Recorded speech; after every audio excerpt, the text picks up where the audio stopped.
So before we get to what I have on the documented notes, I do want to show you a graph that is very common in chemistry, that we use this to represent what happens with the energy involved as a reaction occurs.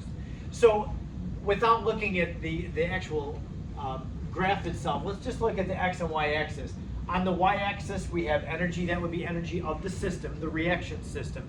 And then along the x-axis, it's a little bit weird, but I'm just calling the x-axis the progress of the reaction. So as the reaction happens, you could say over time, but I'm going to just choose to say the progress of the reaction. Assuming this reaction goes to completion, we would have a graph that could be described like this. The reactants are the reacting things. They have a certain amount of energy contained in them already. They don't start at zero. Even the reactants, there's some energy stored in the bonds of the reactants. If the reactants are going to break apart and rearrange, that means that bonds have to break. So the reactants must take in, remember, bond breaking is always endothermic. I mentioned that as a big deal in chapter 6. We had to know it in chapter 17. We have to know it here in chapter 12. That idea of bond breaking is endothermic, bond forming is exothermic is a very, very big deal, a consistent theme as we go through the course. So the reactants have to have their bonds broken. So they take energy in, bonds break. So there's this upward climb in energy. Energy is taken in to cause the bonds to break. Up here at the top, we have the reactants broken apart, but no products have formed yet. So it's not reactants at the top and it's not products at the top. We call it the activated complex. And so the activated complex is a fancy way of saying the reactants broken apart. Well, once the reactants have broken apart, then new bonds form. A rearrangement happens and bonds form. So energy is given off when bonds form. And the energy that's given off, it could actually take us down to the leveling off where the products at the end have less energy than the reactants had at the beginning. And in this case, this would be the graph of an exothermic reaction, an exothermic reaction. It's not likely that any reaction will start with a certain amount of energy in the products and end with the same amount of energy in the reactant. That would be where delta H equals 0. And how many reactions have we seen where delta H equals 0? One. If you remember, there was one of the exercises, I can't remember, I think it was 17. One of the exercises was like HOCl and it breaks up into, do you remember this one? Maybe it was 2 HOCl and it makes Cl2O and what was the other product? Water or something like that. I think it was 2 waters or a water molecule. What are you laughing at? I don't know. So anyway, I mean, there are such equations that have a delta H of 0, but it's not likely. So it's very likely that it would be an exothermic reaction where there's more energy given off than there was taken in when the reactants had to break apart. And that would mean overall there was an exothermic reaction. Or if this graph starts with reactants here and then goes up, and then it forms some bonds, but then the bonds that are formed don't give off as much energy as what it took to take them, and we can end with products up here, that would be an endothermic process. So this is a way that we describe what's going on with the energy as a reaction happens.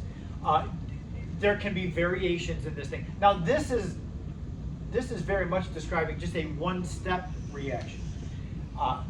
We have bonds breaking and then new bonds form and we have our product. It's very possible that you can have a graph like this that has two like hills, 2 activated complexes, because it's a 2-step reaction. Maybe there's an intermediate product made, and then that continues to react to get our final products. So you may have a energy curve that has 2 bumps in it, or more if it's a multi-step problem. So we will see all those kinds of variations in this chapter. I show you that now because the second slide I have after the title slide is going to have a graph like that, so I wanted you to be familiar with what that graph had in it.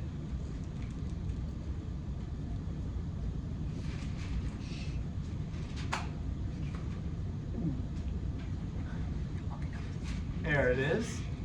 So here we are, chapter 12, kinetics. And now, for the very first thing, here's what I'm talking about. We have our energy and then the reaction progress on the x-axis. And a very clear distinction between what we've just done with thermodynamics and what we'll be doing with kinetics is shown here. Thermodynamics just deals with how much energy the reactants had and how much energy the products have. And we look at delta H or delta S or delta G, which are all what we call state functions. It doesn't matter for any of those calculations how you get from the reactants to the product. There could be many of these steps in the reaction that all have their own activation energy. But this shows an endothermic process where there's a certain amount of energy there, more energy there. We have that difference between the products and reactants, and that's what thermodynamics deals with. How much there was in the beginning, energy, how much energy there's at the end, and the difference between those two.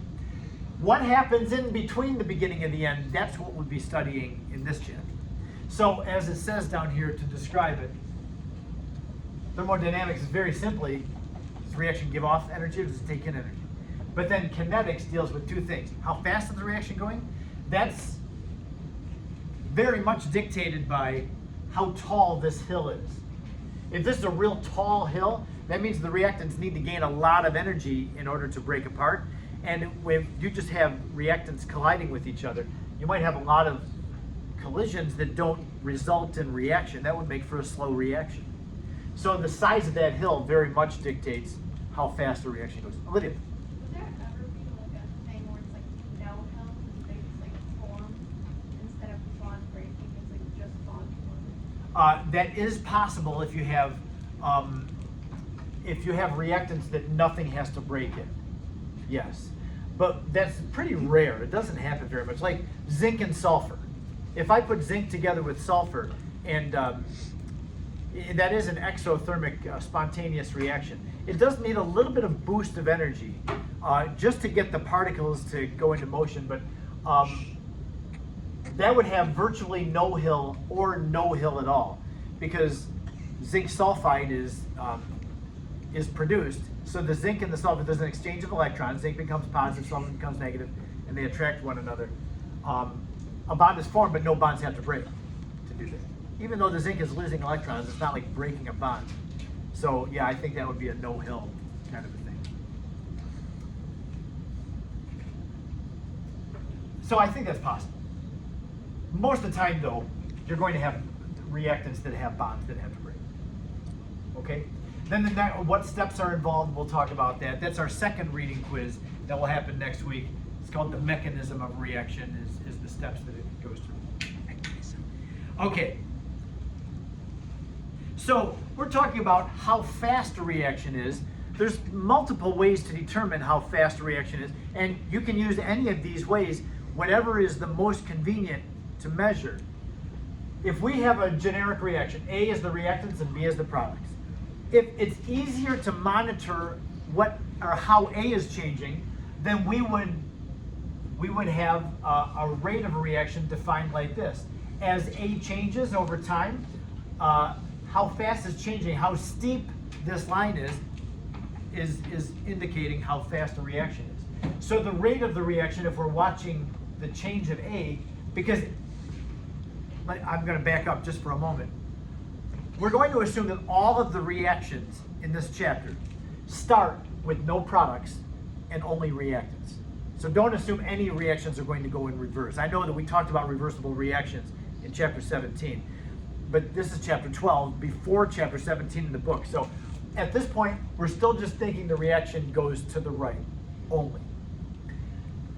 With that in mind, A starts with a high concentration, B starts at 0. So as A gets used up, B is increasing. That's why we have a negative slope for the A, because A starts high, and as time happens and as the reaction happens, A's concentration is going down because it's getting used up as B gets made. So the rate, if we're watching A, would be negative change in A over time.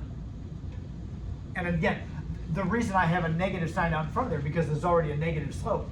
the rate has to be positive. You're not going to get a negative rate in any reaction in this chapter. So keep in mind the rate has to be positive. So if you're getting a negative value for the rate, there's something that you've got amiss. Now, if we're watching the rate that B is being produced, then we're going to have a positive slope because as you see, it starts at 0, the products, and it will just go up over time. And so the rate would be positive change in B over time. So whatever is more convenient for us to measure, that's how we measure the rate. Most of the time, though, I will say, we're watching what's going on with the reactant. Almost all the time, we're going to be monitoring the reactant. One other quick thing, just in terms of an orientation for rates of reaction.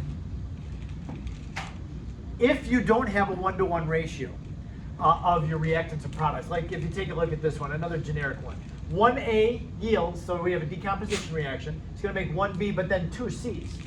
So if I know that A is changing at a certain rate, B will change in the other direction at the same rate as A. B and A will be happening and changing at the same rate. One will be negative and one will be positive. But C will not be changing at the same rate that B and A are changing because we have a 2 coefficient. C is made in twice the quantity that A is used up. So if A goes down by like 1 molarity per second, C will be going up by 2 molarity per second because the coefficients tell us how what the relationship between rates of change are, as well as overall quantities. Like we use the 1-to-2 ratio. We say, okay, well, if 1 mole of this gets used up, 2 moles of it gets made. Well, that's true, but it also applies to the rate of a reaction. Early in the exercises, you'll have questions like this that just try to encourage your thinking about what the coefficients mean in a reaction. So then with that, we are now going to go into one of the big topics in the chapter, and that has to do with something that we call the rate law of a reaction. Now, when I use the word law, we think of big, important, sweeping, general statements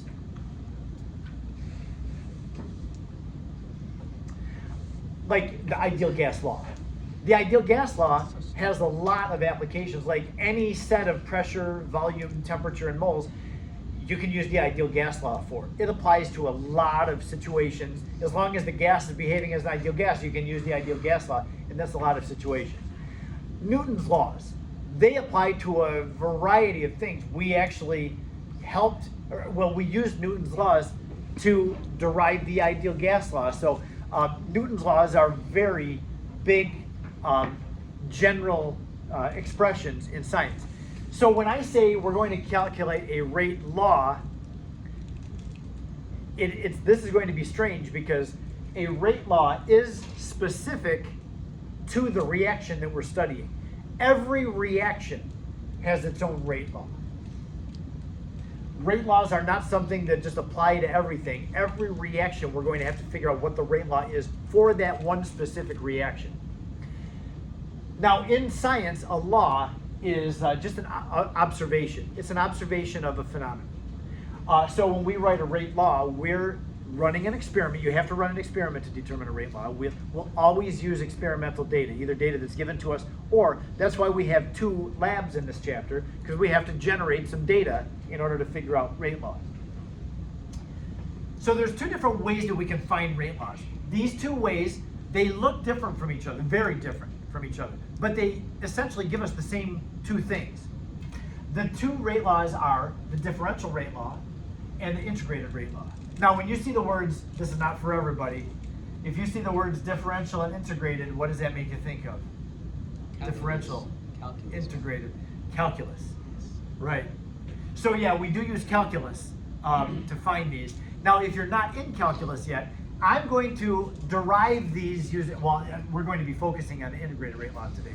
I do want to show you how calculus is used, but we're going to have the bottom line. You don't need to, you don't have to derive it every time. You could just know what the outcome is. But since we're advanced students and many of you are in calculus, I want you to see how that gets used. So we'll come back to the actual calc in a moment. Okay, now which rate law you are going to find is based on what information you're given in a problem. If you're given how the rate is changing as concentration changes, if you'll have concentration rate data, then you'll find a differential rate law. If you have how the concentration is changing over time, then you'll use the method for finding the integrated rate law. So which of these you use will be determined by what information the problem is giving you. You'll be able to find one of these two rate laws. Rate laws, remember, every reaction has its own rate law. They really give us two things. Number one, they give us something called the rate constant. The rate constant is symbolized by a lowercase k. Last chapter we had the equilibrium constant, which was a capital K. This time we have a lowercase k. It's going to be a different constant, the rate constant. And it's also temperature dependent, by the way. The equilibrium constant and the rate constant are temperature dependent. Somebody in my first hour, this one caught me by surprise, but it was funny. He said, so you're telling me that the lowercase k and the capital K are both dependent on K being Kelvin. I said, yes, that's true. So I thought, hey, that was pretty good. So yeah, as you change the temperature of a reaction, it does affect the rate. Speed up the reactants, and the reaction will go faster every time. Any reaction that happens will happen faster as you increase the temperature of it because you're making the reactants move around faster. They collide more frequently, and that will give you a faster reaction. So the rate constant K will be in both of these types of rate law. We'll have a rate constant K. And then the second thing is, the rate laws are going to allow us to know what the order of the reactants are. Now there's a new term as well, the order. If we look down here at our bottom bullet point, the order is going to indicate how the concentration affects the rate of the reaction. I'll show you what that means in a moment, but we're going to spend a lot of energy in this first few days of the chapter determining what the order of the reactants are. That's what seems to take a lot of time. The K is quite easy to determine. It's really important and it's easy to find. The order we have to work to find. So it's not like we're spending all this energy on order because it's this wonderfully important thing. It's not really that important. I mean, it's one of the two things that are important. The K is really the what am I pointing at? The K is not even on here, but we'll see K all the time. The K is the big deal. The bigger the K is, remember it's the rate constant, the faster the reaction is. So K is really what tells us how fast a reaction is. What you got over there? I'm hungry too, and maybe a quarter of that will be enough for me, I think. What did I just say? Yeah, you need a knife or what? I'm just kidding. All right, I'm just messing. All right, so I had given you these two types of rate law, differential and integrated. I'm going to show you what a differential rate law looks like today, but we're not going to actually determine a differential rate law until a few days from now. We're going to focus on integrated rate law for the first 3 days. Wednesday, the lab that we do is going to be finding an integrated rate law for a reaction. And then after we do that, we'll know what we need to know about integrated. We'll start doing differential rate law after that. But I do want you to see what a differential rate law looks like. So here's an example. We have a gas phase reaction. There is a single reactant with two products here. It's a decomposition. And as it said on the previous slide, I didn't mention this out loud, but it was there, that second bullet point. Whatever rate law you have to find for reaction, you have to use you have to use experimental data to determine the rate law. You can't just look at a chemical equation and say, oh, I know what the rate law is. Like, there's a 2 coefficient in front of it. Does that mean that this reactant is second order? No, it's not what it means. In fact, this reaction is run experimentally, and it is determined that the experimental data shows that it's a first order. Now, what does it mean to be first order? Now that we have this is what the differential rate law looks like. Differential rate law gives us the relationship between the rate of the reaction in molarity per second versus the concentration. Like, how does the concentration affect the rate? So this is the differential rate law. It says rate equals K, the rate constant, that's going to be present in every rate law for every reaction. K times the concentration of the reactant raised to the first power. Now that power is what we call the order in kinetics, the order. So what that means is this. It means if you double the concentration of N2O5, that causes the rate to double. However, if this was second order, imagine that one's a 2. If I double the concentration of N2O5 and it's second order, what does that do to the rate? Quadruples it. The change would be 2 squared. So the order tells us what the concentration is doing to the rate. If it's a first order reactant, that means doubling this is going to cause the rate to double. Or multiplying that by 3, like tripling that's going to cause the rate to triple. It's a simple first power relationship. There's only 3 possible orders that the exercises in all this chapter are going to have. A reaction can either be first order, second order, or 0 order. And 0 order is very possible. You can have a reaction in which the concentration of the reactant does not affect the rate. That would be 0 order. Because anything to 0 power gives you 1 for that term. Yes? How do you determine the order? Yeah, we'll have to spend some time doing that. I'm just asking you to take my word for it that this is a first order reaction. So if it's a first order reaction, this would be what the rate law looks like. How we determine the order is going to be what we learn how to do. So this is the differential rate law. We're going to see if we can determine what the integrated rate law looks like. Now what we're going to do here is, going on to the next slide, got the same chemical equation, knowing that it's first order, we have that again, knowing that the rate law, so we have 2 expressions. We have the rate equals, remember on the very first slide that we were talking about rate, what rate is, negative concentration of delta concentration over delta time. And then also we have an expression for the rate, that differential rate law, K times the concentration of, I just did something I shouldn't have done.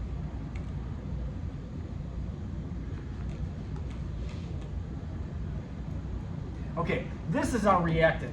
So the rate is negative change in concentration of N2O5 over the change in time.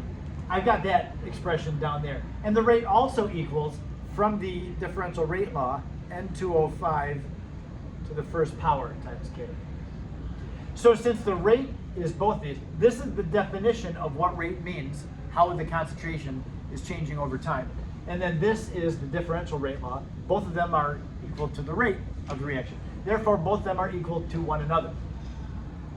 So negative change in the concentration of the reactant over time equals K times the concentration of the first power.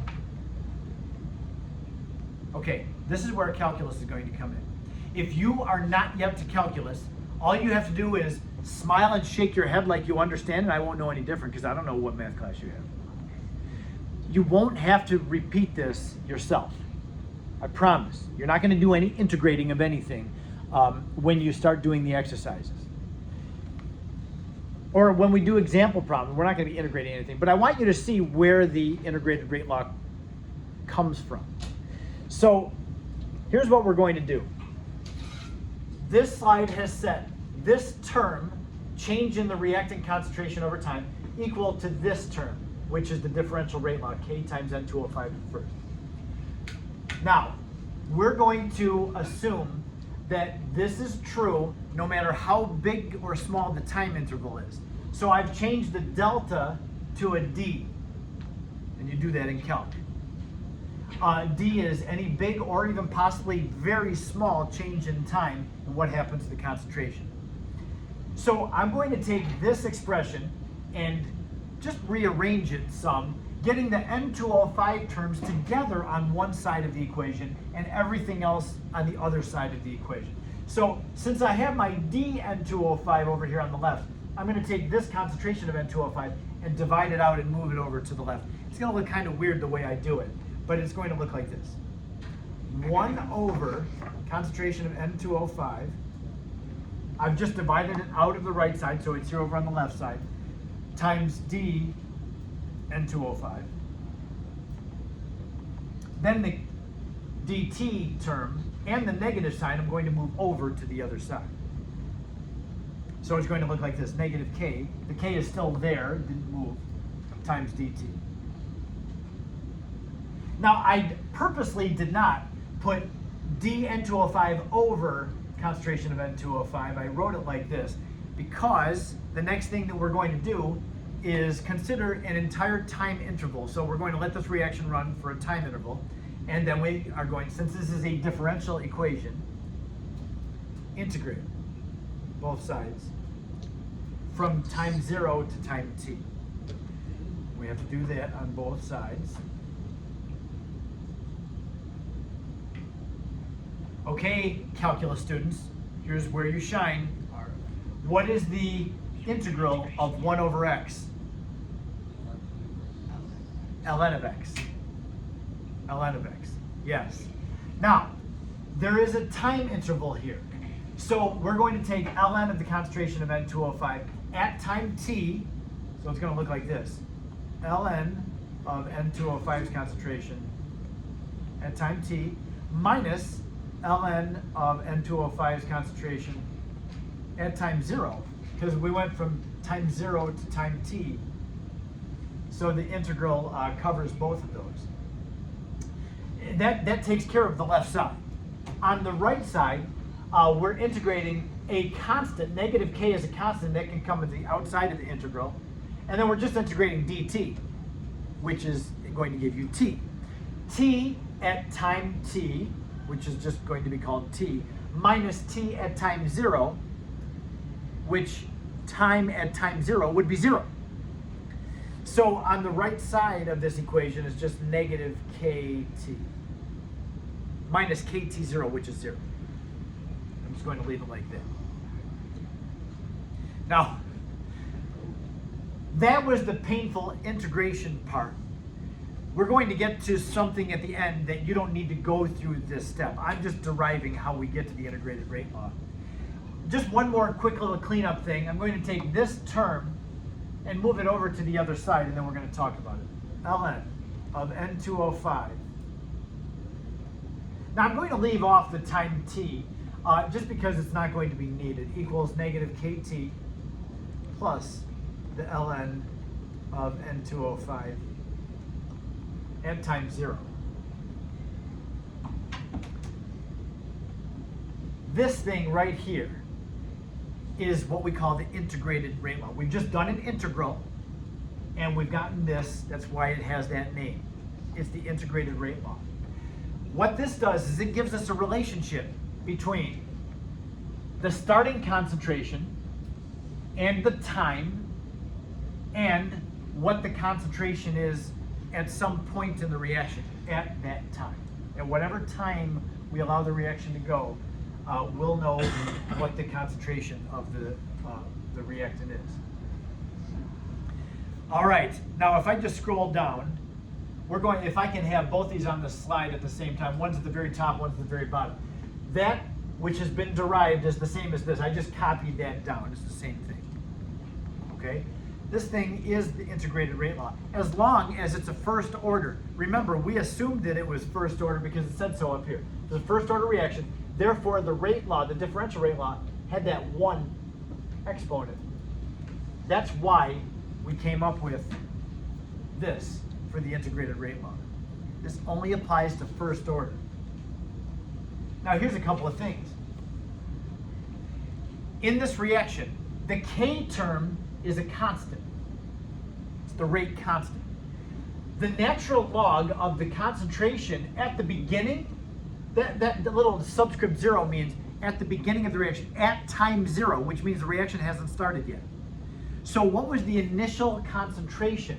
Take that, figure out what the natural log of that value is. That's a constant value. So there's only two things that are changing and affecting one another. And that is, as the time goes on, what's happening to the concentration of the reactant. So we have a variable that's dependent on another variable. So if I just identify these variables, and I know I've pulled this on you at an earlier time, like, I don't know, a week, 10 days ago, same kind of thing. We have an equation written in the form y can be plotted. The time is the x value, and then the k is a constant. Well, we can just call that m. And this value is a constant. Oh, why don't we just call that b? And so this, even though it's not very pretty, gives us an equation for a straight line. So that's what my bullet points are saying here. If we make a graph, literally we take a graph and we take the data from the reaction, and if we make a graph of the natural log of N2O5 versus the time, if that gives us a straight line, now this, I'm going down here to what's written in red. If the graph of the natural log of the reactant concentration versus time gives us a straight line, that means that the reaction was first order. If it's not a straight line, like if it's curvy, that means it's not first order. It's got to be one of the other orders.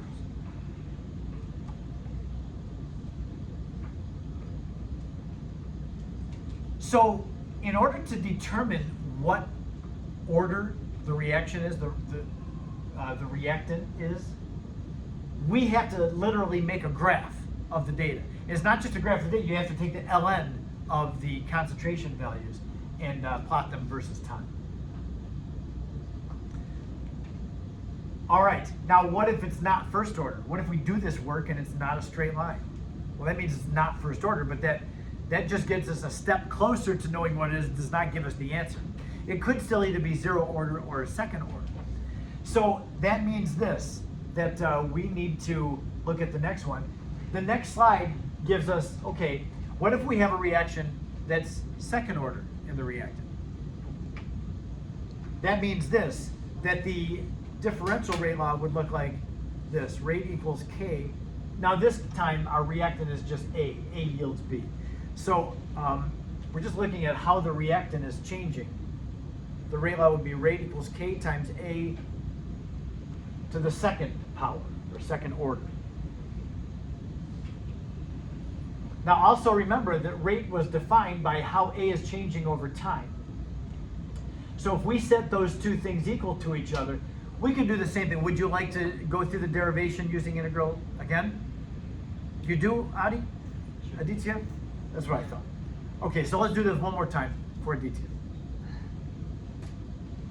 So in this one, here's our relationship.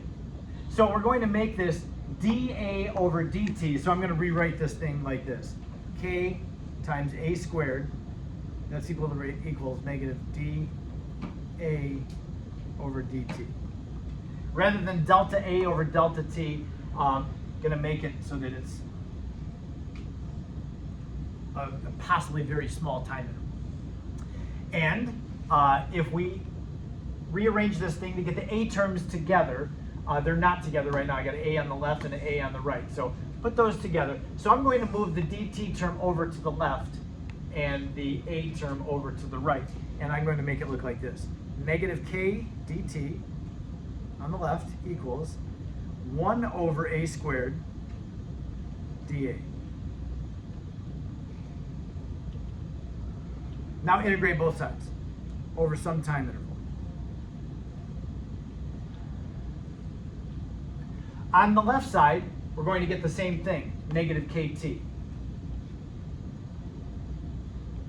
On the right side, okay, scholars, what do you get when you integrate 1 over A squared? What? No. 2A L over A squared. Gabe? 1 over A. 1 over A. Wasn't that? I'm trying. A to the negative 2 power. We'll just say it like that. It would be 1 over A. Becomes A to the negative 1 power. You have a test Okay, we're helping. We're helping. So it becomes 1 over a at time t. It's negative 1 over a. Is that what you said, Gabe? Negative 1 over a? We'll say that that's what you said. It is negative 1 over a. Yeah, because it was a negative 2 power. Minus negative 1 over a0. Okay, now this thing, look at all those negative signs. Negative, negative, negative, minus negative. So if we clean this thing up, it winds up looking like this. So now, this is kind of neat. If you have a second order reaction, if the reactant is second order, I thought it was neat. We have another equation for a line. We have this thing changing equals k, which is a constant, times the time, plus another constant value. So we still have a y equals mx plus b expression. So that means that when we move down here, looking at what is written in red, if you have a second order reaction, a graph of the inverse of the concentration versus time will give you a straight line. So to figure out what the order is, you have to make 3 different graphs. You have to make a first order graph and see if that gives you a straight line. If that doesn't, then you make a second order graph and see if that gives you a straight line. If neither of those two, then you have to make a 0 order graph. Remember, the only choices we have for orders, 0, first, or second.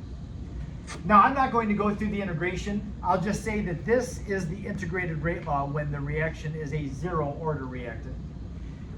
Very simple, concentration, straight up concentration. No ln, no inverse, just concentration equals negative kT plus a0. So if this graph gives you a straight line, then that means the reaction is 0 order. Yes? Can we just, like, we're not gonna have to derive them, right? So it's just straight memorizing. Yes, it's just straight memorizing. These on the Yep. formula sheet. You're welcome to derive them if you don't want to memorize. Now, on the equation sheet, yes, I believe they are. At least 2 of them are. There is a section on here that's kinetics. Kinetics, not a very big section, it's just a little thing down here. It has 0 order. It's got all 3. Yep, all 3. It doesn't give you the exact same pattern as what I get. The paper says this. For, what do we have there? That's the 0 order one. It gives you concentration of A at time t. I'm writing exactly as what it shows. So they give it to you like this, but it's the same thing as what I have over there. They just took that term. I moved it over there. It's the same. So all 3 orders are given. And then there's one other one given. It's something called the half-life, which we'll talk about tomorrow. So yeah, you have those, and you'll be able to use that sheet on the test on this chapter. So yeah, you don't have to do any integrating or deriving. The next slide just gives us a very concise summary. The reactant would be 0 order if a graph of the reactant concentration versus time gives a straight line. It's first order if the natural log of the reactant concentration versus time gives a straight line. And it's second order if the inverse of the reactant concentration versus time gives a straight line. So we have these 3 possibilities. So that means that you're making graphs. Like you, and I have to say this just because, maybe it's only because I'm old, because you probably don't care. But in the time that I was in college learning about this, and now when you're learning about this, it's vastly different. I didn't have Excel. I didn't have a fancy calculator with this giant screen. I didn't have a phone I could take out of my pocket. I wouldn't even have thought of a cell phone back in that time. Yeah. On tests, do we get a graphic calculator? How do we make this? We'll talk about that in a moment. Yeah. But back in the day, I was stuck calculating every single ln of every data point reactant concentration. Then I had to go back and do the inverse of the reactant concentration and take graph paper and plot points and see which one was the straightest line of the 3. and like I'd have to take a ruler and draw a line, a best fit, the best I could observe with my eyes, and determine which one was the straightest line. You have the benefit of your iPad, and you can just put the data into your iPad, and it'll do it so fast for you. So I'm glad though. I mean, I only wish that I had, those tools. Would have saved a bunch of time. It's not really that hard. It's not like I was a genius to be able to do this kind of thing. It took a lot of time. These days it's much more, it's pretty advantageous to have those calculators and iPads. So, yeah, you really do have to make the 3 graphs. So this lesson has gotten shorter every hour. We've got like 10 minutes left in the hour. But I'm not going to do the example because I'll just keep all 3 classes together. But I'm just going to show you. This is what we'll start with tomorrow. And it says the decomposition of hydrogen peroxide. Decomposition, there's only one reactant, so we can find an integrated rate law of that reactant. It says the following data were obtained. So we have the concentration of the reactant as it changes over time. Notice the concentration is going down because the reactant is going to go down as the products go up as they're made. So this is always going to be the pattern. The reactant's going to start high and then go down. The initial value at time, whatever the concentration was at time 0, that's a constant value. So it says determine the rate law, comma, the integrated rate law, and then the value of the rate constant. And by the way, I'll just mention it now. They ask for the rate law and then the integrated rate law. When a problem does not specify which rate law they want you to find, that means the differential rate law. So an unspecified rate law, where it just says find the rate law, that means find the differential rate law. Well, we haven't really figured out how to do that yet, but we can find the integrated rate law. We've got a set of data. We're going to take Excel, or if you like to use Desmos, and make a graph of the concentration versus time. Then take the natural log of these values and make a graph of the ln, the concentration versus time.